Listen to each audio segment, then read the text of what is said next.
2주 전에 혹시 뉴스를 보셨는지 모르겠지만 인천공항 43번 게이트에는 1년 2개월 동안 그곳에서 노숙 생활을 하는 아프리카 난민 신청자가 있었습니다. 그 신청자가 1년 2개월 만에 공항 밖으로 나온 기사가 나고 그리고 뉴스에서 잠깐 보도가 된 적이 있습니다. 잠깐 그 뉴스를 좀 보시고 우리 함께 말씀을 보도록 하겠습니다.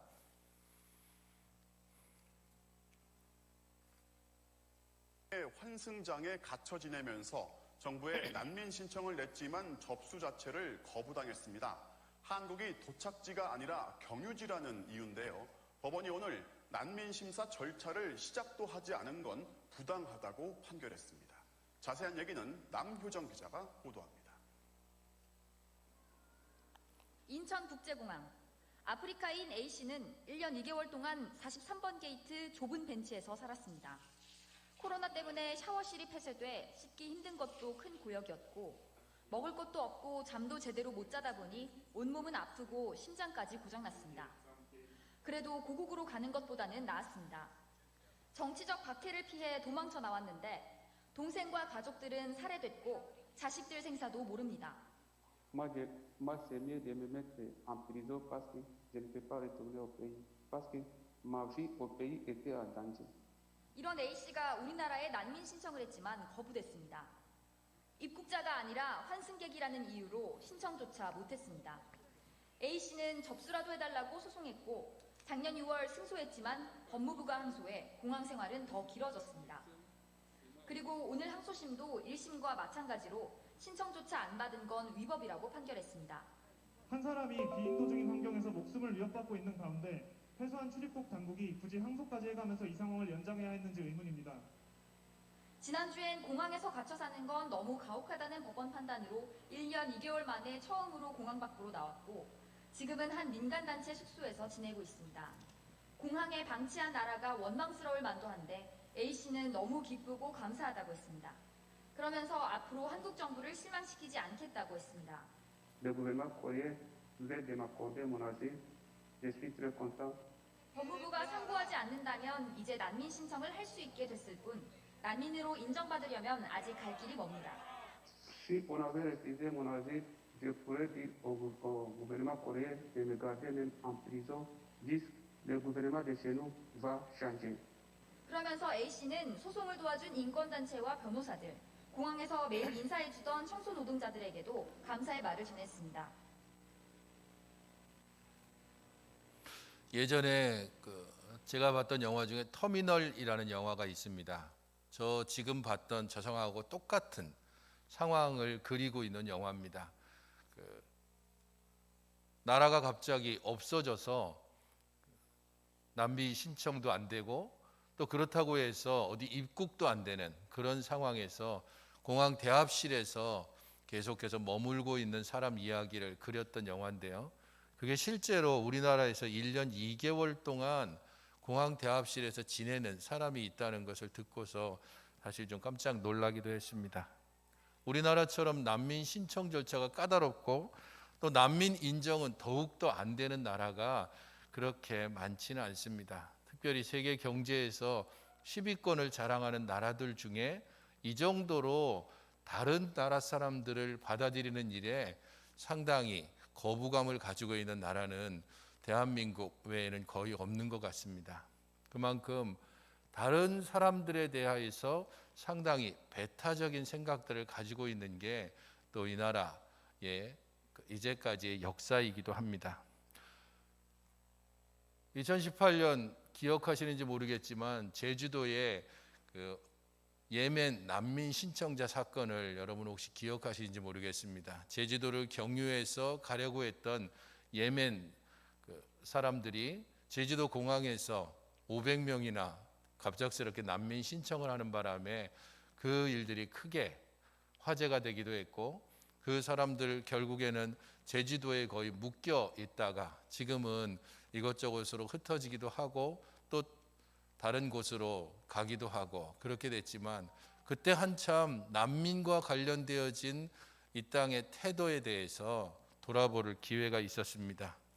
난민에 대해서 혐오스러운 생각을 가지고 있거나 타국인에 대하여서 조금의 배제의 생각을 가지고 있는 우리의 의식 수준을 다시 한번 좀 생각해 보는 기회가 되기도 했습니다.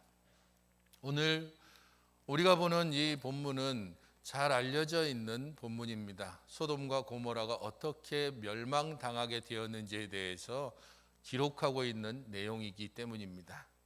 우리는 이 사건을 그냥 소돔과 고모라는 동성애 때문에 멸망했다, 이렇게 그냥 너무 단순하게만 생각해 볼 수 없습니다.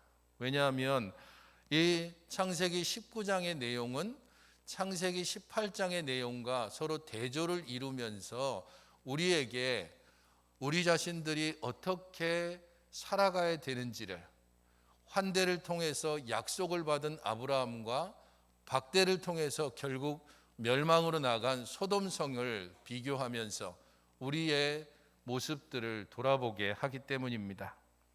본문을 한번 같이 이제 보도록 하겠습니다. 저녁 때에 그 두 천사가 소돔에 이르렀고 마침 롯이 소돔 성문에 앉아 있었습니다. 오늘 본문은 이렇게 시작을 하고 있습니다. 성문 어귀에 앉아 있는 롯, 소돔 성을 살피러 온 천사, 그 둘이 서로 만났습니다. 롯은 즉시 그들을 보고 일어나서 영접하고 땅에 엎드려 절했다라고 말씀을 하고 있습니다. 천사들을 매우 정중하게 맞이하고 있습니다.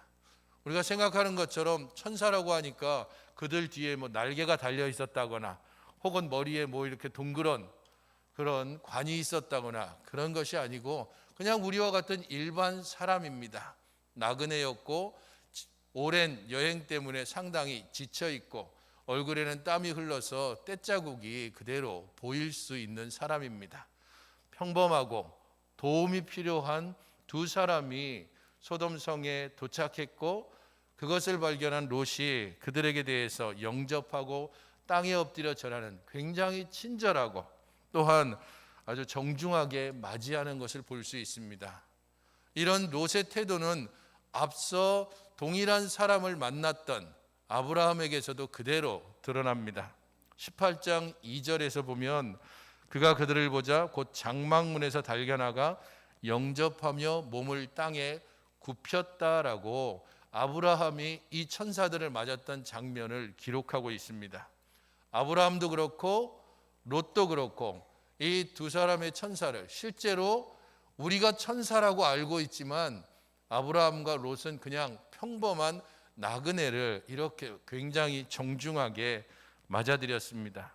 소돔성에 거주하고 있지만 유목민의 관습이 여전히 남아있고 그리고 의로운 마음들이 있는 롯에게는 그가 그 땅을 찾아오는 사람들을 정중하게 영접하고 그들을 대접하는 일들을 당연하게 여겼습니다. 이 천사들에게 롯은 들어와서 쉬라고 발을 씻고 주무시고 일찍이 일어나서 갈 길을 가라고 이야기하자 천사들은 아니다, 우리가 여기서 밤을 샐 것이다 라고 롯의 제의를 거절합니다. 우리가 거리에서 밤을 세울 것이다 라고 이 천사들이 이야기하는데 그것은 천사들이 이 소돔성을 방문한 이유가 여기에 드러납니다. 앞서 18장 20절 21절을 보게 되면 소돔성에 대해서 이야기하기를 하나님이 아브라함과 이야기하시기 전에 그 땅에 대해서 그 부르짖음이 굉장히 컸고 이것이 과연 무거워서 진짜인지 그렇지 않은지를 살펴보려고 왔다라고 말하기 때문입니다. 거리에서 밤을 샌다, 이 말은 광장을 쳐다보겠다라고 하는 뜻입니다. 사람들이 다니는 광장, 그 광장을 보면서 진짜 소돔성의 형편이 어떤지를 내가 보겠다라고 하는 뜻이 들어 있습니다. 하지만 이런 천사들의 말에 대해서 롯은 다시 한번 3절에 간청한다라고 말하고 있습니다. 그렇게 하지 말라는 겁니다. 왜냐하면 소돔 사람들이 어떤 사람인지 롯은 잘 알고 있기 때문입니다. 소돔 사람들의 행실에 대해서 기록하고 있는 베드로후서 2장 7절, 8절을 보게 되면 그들의 행실에 대해서 이렇게 기록합니다. 같이 한번 읽어보시겠습니까? 시작.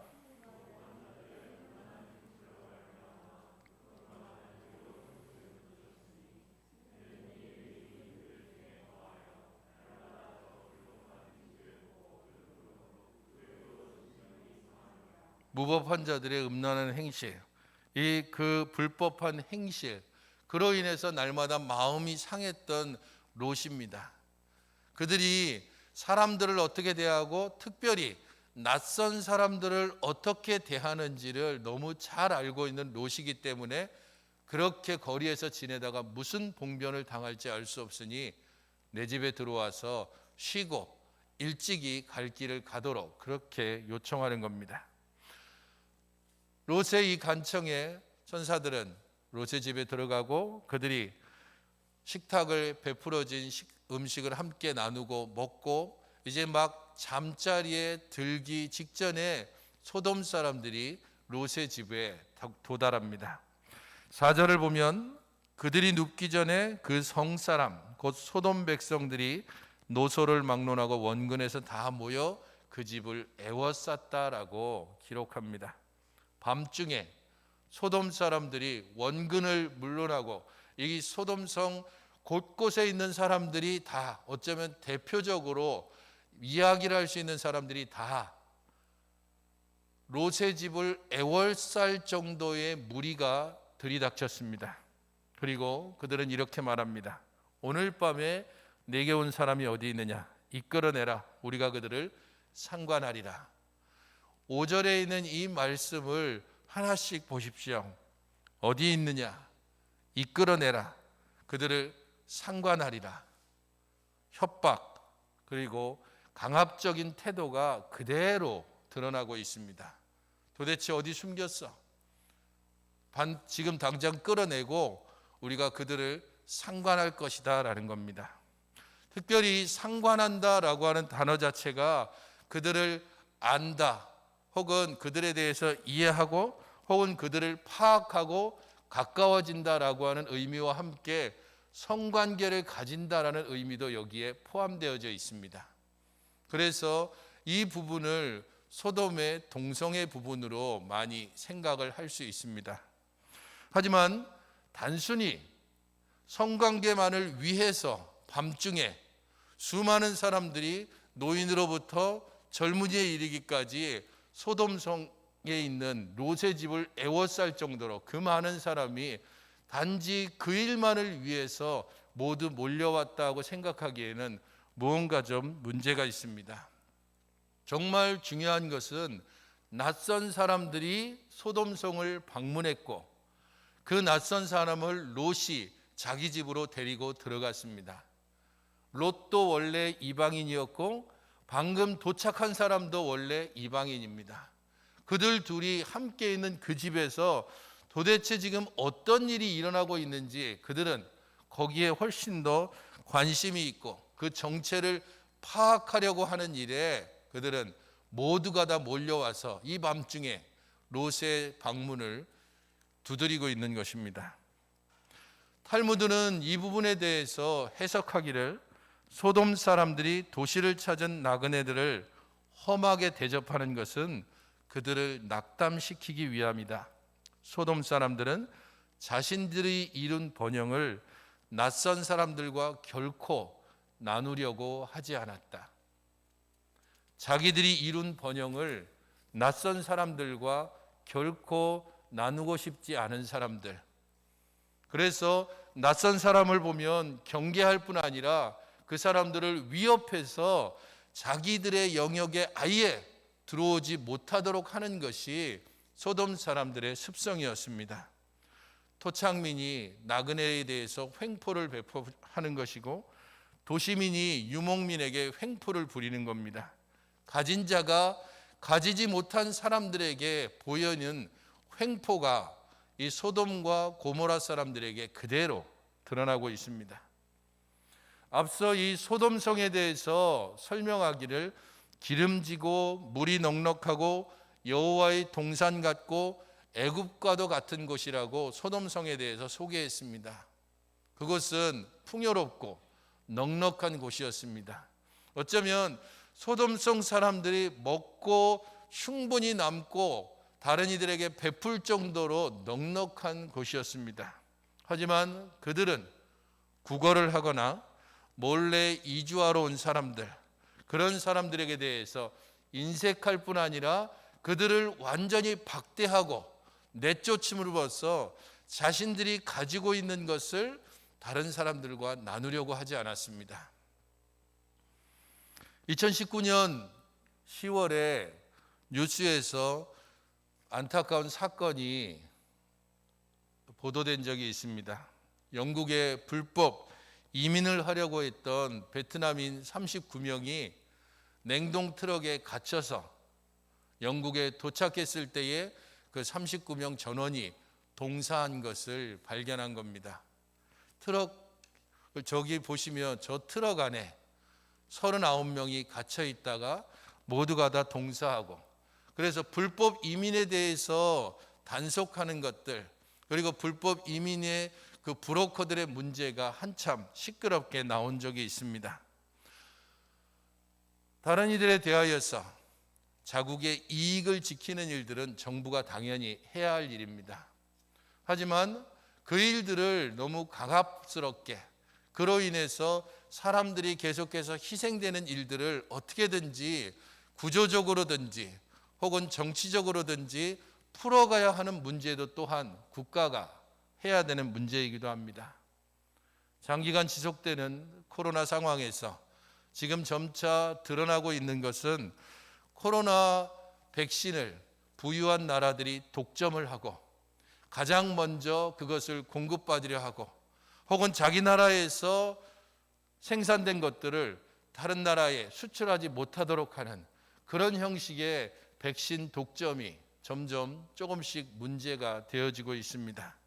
자국 우선주의, 그것을 조금 더 축소시킨다면 우리들의 공동체 안에서 우리 공동체만 중요하고 우리 가족만 중요하고 혹은 나만 중요하다고 하는 이 생각들로 점점 좁혀져 갈 수 있습니다.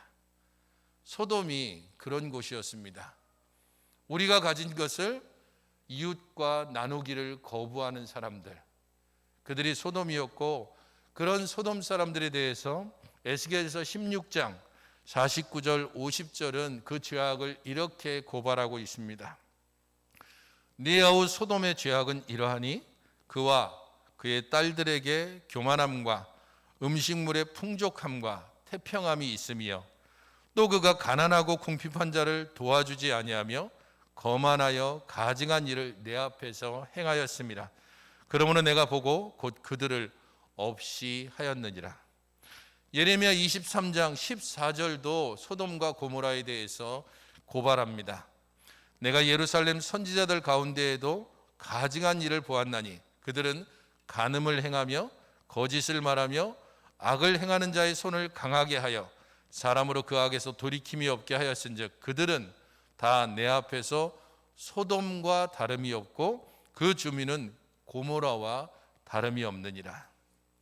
소돔과 고모라의 상황들에 대해서 고발하고 있는 내용입니다. 공공연한 부정과 간음과 거짓과 탐욕과 교만, 그것이 소돔과 고모라를 규정짓는 내용입니다.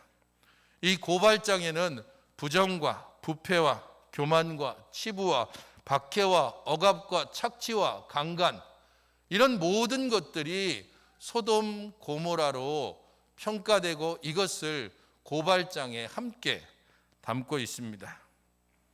천사들의 방문, 그들이 도대체 왜 이곳에 왔는지 촉각을 곤두세우면서 아침까지 기다리지도 못하고 그 밤에 몰려와서 어떻게든지 끌어내서 너희들 정체가 뭐냐고 밝혀내고 싶어하는 사람들, 자신들의 이익에 민감하고 집착하고 이익이 뺏기는 것에 대하여서 굉장히 예민하게 반응하는 소돔성 사람들입니다.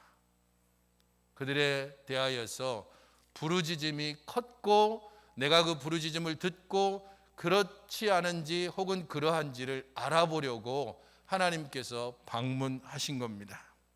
박해와 거절을 당한 사람들, 학대와 착취를 당하는 사람들, 억압과 강제를 당하는 사람들이 소돔과 고모라에서 당했던 그 아픔들을 부르짖음으로 하나님께서 그 부르짖음을 들은 겁니다. 고통 중에 있는 이들이 소돔에서 당한 그 아픈 기억들을 가지고 하나님 앞에 부르짖고 하나님께서 그 소리를 듣고 이제 천사를 통하여서 그 소리의 실제적인 모습을 목격하고 그 결과를 그대로 보여주고 있습니다. 문제는 소돔에 살고 있던 롯이 그들을 어떻게 대하고 있느냐입니다. 6절 이후를 보십시오. 소돔 주민에 대해서 롯은 내 형제들아 이런 악을 행치 말라라고 이야기합니다. 소돔 주민에 대해서 형제라고 부릅니다. 당연한 일이죠. 왜냐하면 그곳에 살아야 하기 때문입니다. 그곳에서 함께 부대껴야 되기 때문에 그들을 형제라고 부르는 것을 탓할 필요는 없습니다. 문제는 롯의 그 이후의 행실입니다. 8절을 보게 되면 내게 남자를 가까이 하지 않은 두 딸이 있으니 이 두 딸을 너희에게 이끌어낼 것이다. 너희 눈에 좋은 대로 행하라 라고 이야기합니다. 그들이 어떤 사람인지 잘 알고 있는 롯입니다. 그들이 얼마나 색에 취해서 사는 사람들인지, 그들이 얼마나 다른 사람들의 인권이나 다른 사람들의 형편을 돌아보지 않는 사람인지 잘 알고 있기 때문에 그는 그들의 방식으로 이 문제를 해결하려고 하는 겁니다. 왜 그런가? 이 사람들은 내 집에 들어왔은즉 아무 일도 하지 말라.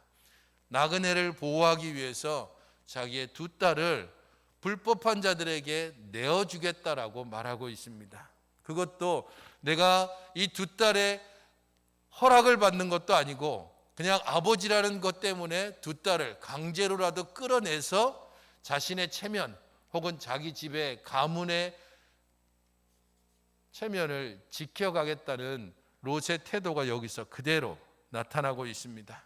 소돔의 방식을 따르고 자기 체면을 중요시하고 그것 때문에 두 딸의 명예를 더럽히는 일들에 대해서 별로 개의치 않는 롯의 모습을 보면 소돔 사람이나 롯이나 별 크게 다르지 않은 모습을 보게 되는 겁니다. 이런 롯의 해결 방안에 대해서 이자가 들어와 거류하면서 우리의 법관이 되려 한다라고 하면서 사람들은 내 형제여라고 부른 롯을 너는 우리의 형제가 아니다라고 분명하게 선을 긋습니다. 너는 들어온 자다. 이곳에서 5년을 살았던, 이곳에서 10년을 살았던 상관없이 너는 그냥 들어온 자일 뿐이다. 우리는 우리들만의 공동체가 있고 이 우리들만의 공동체 안에 너는 들어올 자격이 없다라고 말하는 겁니다. 결국 롯의 착각일 뿐입니다. 그들과 내가 동화되고 형제로 함께 지낼 수 있을 것이고 어쩌면 어제까지만 해도 그들과 함께 반갑게 인사하고 혹은 함께 이런저런 이야기를 나누었을 겁니다. 문제는 결정적인 순간이 되면 그들과 우리라고 분리가 됩니다. 너와 나의 관계로 따로 떨어져 버리기 때문입니다. 천사들의 개입을 통해서 롯은 문 안으로 들어오고 문은 닫히고 사람들의 눈은 어둡게 되고 그들은 문을 찾지 못해서 밤새 헤매입니다. 그 뒤의 이야기는 우리들이 잘 알고 있습니다. 천사들이 이 집에 누가 있는지 그들을 억지로 끌어서라도 밖으로 데리고 나가고 소돔과 고모라는 불과 유황으로 말미암아 멸망당했습니다. 소돔의 죄악을 유황과 불로 하나님께서 완전히 소멸시켜 버린 것입니다. 왜 소돔과 고모라가 멸망했을까? 동성애는 하나의 이유 중에 하나일 뿐입니다. 중요한 것은 그들이 나그네를 어떻게 대하고 있는가, 나그네를 박대하는 그 모습을 통하여서 그들의 죄악이 분명하게 보여지고 있습니다. 그들은 무정한 사람들이었고 인색한 사람들이었을 뿐 아니라 자기 이익에 극도로 집착하는 사람들입니다. 자기가 가지고 있는 것들을 이웃과 결코 나누지 않는 사람들이었고 강제적으로라도 다른 사람들을 자기 아래 굴복시키려고 하는 사람들이었습니다. 탐욕과 불법으로 가득하여서 결국 다른 이들을 박대하는 모습으로 드러나는 이 소돔과 고모라를 하나님께서 멸망시킴으로 하나의 표본을 삼으신 것입니다.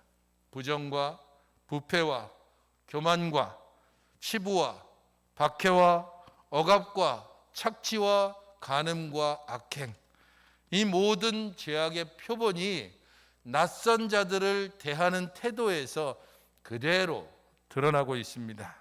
자신을 위해서는 아낌없이 투자하지만 이웃에게는 무관심하고 어쩌면 이웃이 가진 것까지도 슬쩍 넘보는 모습들, 그것이 바로 무정하고 완고하고 배타적인 사람들의 모습입니다. 집단 행동을 통해서 자기 이익을 지키려고까지 하는 그런 모습들이 소돔에 그대로 나타납니다. 그런 소돔에 살고 있는 롯은 앞서 베드로서에 소개된 대로 그 의로운 롯은 마음이 상했습니다. 문제는 그냥 마음이 상한 채로 그 자리에 그냥 머물러 있다는 겁니다. 변혁을 위해서 어떤 노력을 해왔는지 기록이 되어져 있지 않습니다. 이후에 보여지는 딸의 행실을 보거나 혹은 딸과 약혼한 사위들의 모습을 봤을 때에도 믿음을 제대로 가르치거나 혹은 믿음을 따라서 그들을 제대로 양육했다고 볼 수 없습니다. 롯은 자기 믿음을 지키는 데는 성공했을지 몰라도 그 믿음을 통하여서 주변에 영향을 미치는 데에는 분명코 실패한 사람이었습니다.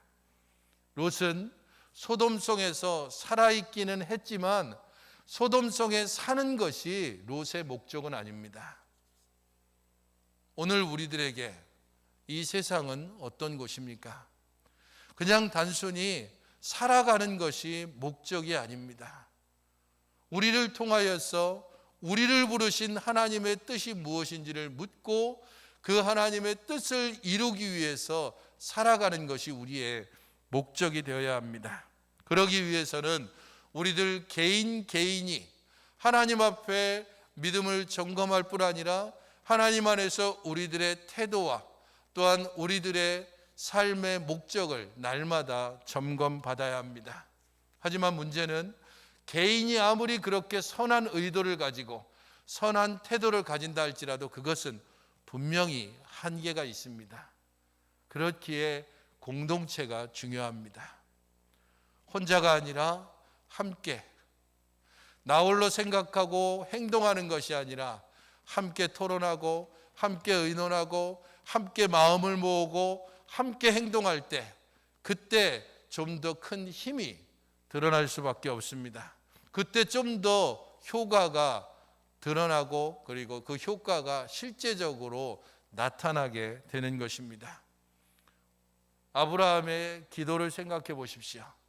하나님께 50명으로 시작했던 의인의 그 단계가 마지막에 의인 10명이 있었으면 그러면 그 땅을 멸망시키지 않겠습니까? 라고 했을 때 하나님께서 그 땅에 의인 10명이 있으면 그 사람으로 인해서 멸망시키지 않겠다라고 말했습니다. 의인 10명은 가장 작은 단위입니다. 오늘 우리 교회가 혹은 우리 구역이 혹은 우리 전도회가 서로의 마음을 함께 모으고 하나님 안에서 서로를 격려하며 서로를 위로하고 함께 믿음으로 살도록 그렇게 서로를 돌아보는 일들에 힘써야 할 것입니다.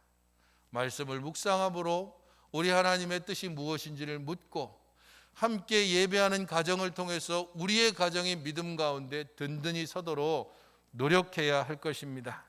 하나님께서 우리에게 명하고 말씀하신 것들을 잘 기억하면서 그 뜻 가운데 행하는 것, 그게 바로 우리들의 공동체를 더욱더 건강하게 만들고 그 공동체를 통하여 지역사회에 영향을 미치는 첫걸음이 될 것입니다. 기독교 윤리 실천운동에서는 5년마다 한 번씩 한국교회 신뢰도 조사를 합니다. 2020년 1월에 조사를 했고, 그리고 목회 데이터 연구소라는 곳에서 꼭 1년이 지난 올해 1월 달에 한국교회 신뢰도 조사를 해서 1년 사이 곧 코로나 이전과 코로나 이후에 한국교회에 대한 사람들의 인식이 어떤 변화가 있었는지를 이렇게 표로 나타내 본 적이 있습니다. 1년간 신뢰도 변화를 보면 코로나 이전에는 곧 2020년에는 한국교회에 대해서 32%의 신뢰를 보냈습니다. 하지만 코로나가 지난 올해 한국교회에 대한 신뢰도는 21%입니다.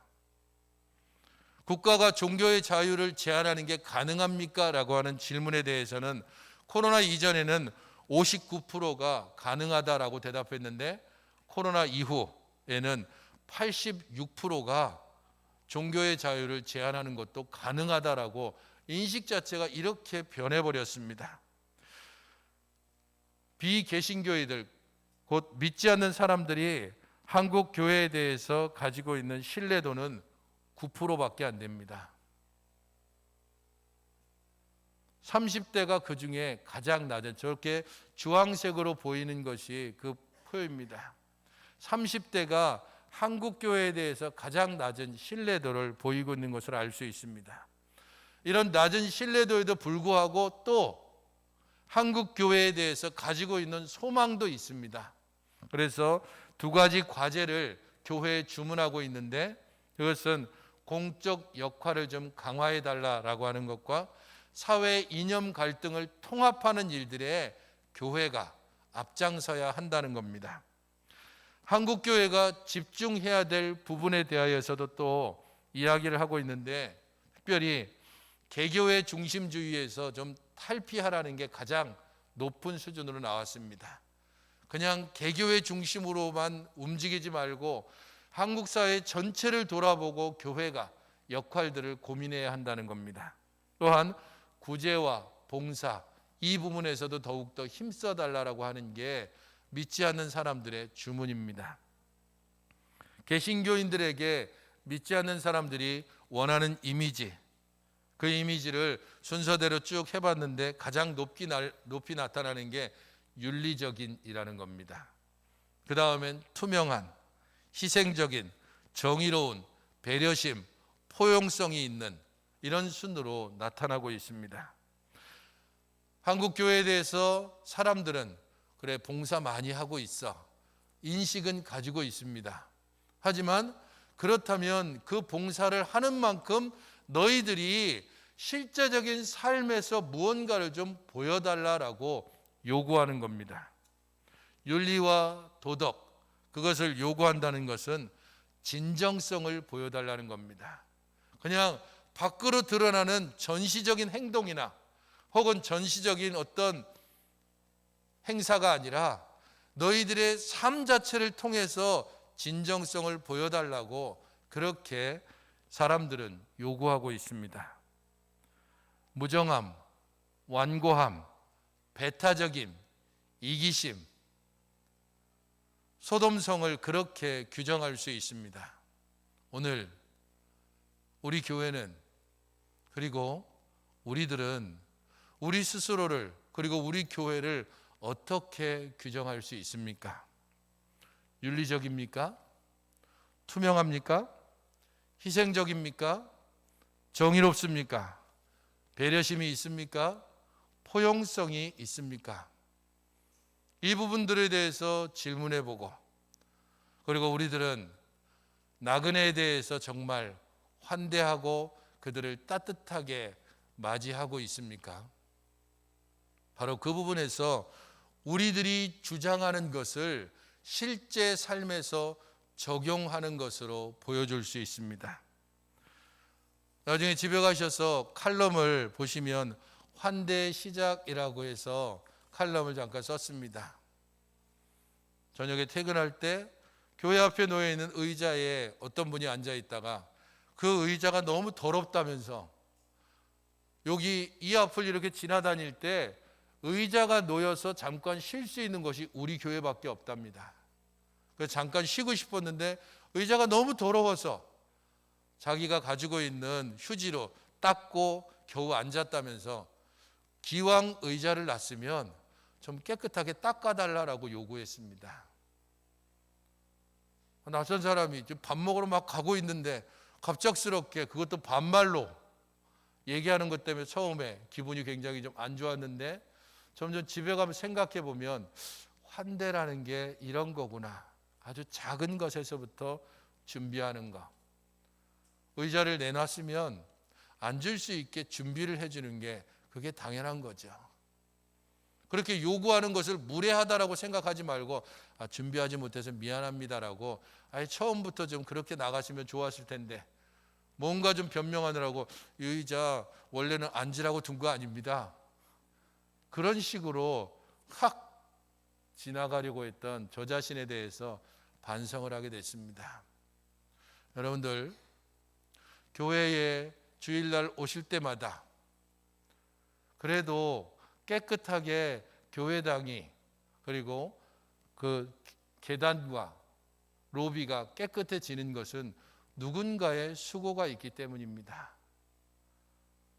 매주 토요일 9시만 되면 대학 청년부원들이 함께 와서 매주마다 계단을 닦고 로비를 닦습니다. 그래서 우리가 주일날 아침 깨끗한 예배당을 깨끗한 로비를 볼 수 있는 겁니다. 누군가의 수고 때문에 저 포도밭 쪽에 꽃이 피고 열매들이 맺어지고 있고 이것저것에 끼었던 때들이 혹은 거미줄이 제거되고 쌓였던 먼지가 없어집니다.